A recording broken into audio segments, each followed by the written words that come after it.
Hi everyone, in front of me I've got a VIVO V70 and let me share with you how to check for the software updates on this device.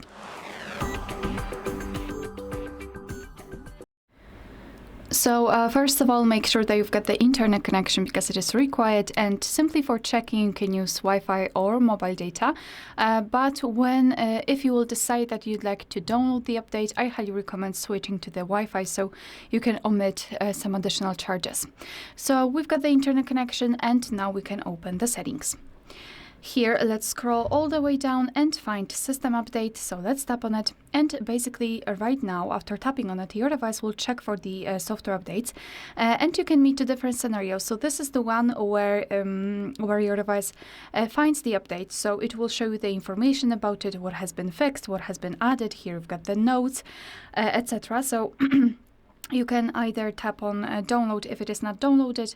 However, usually it will just show you the option to either install now or install overnight. And the second scenario is where your device is up to date and there's nothing to download, and obviously it will also show you irrelevant information. Alright, so that will be all. Thank you so much for watching. Please hit the subscribe button and leave the thumbs up.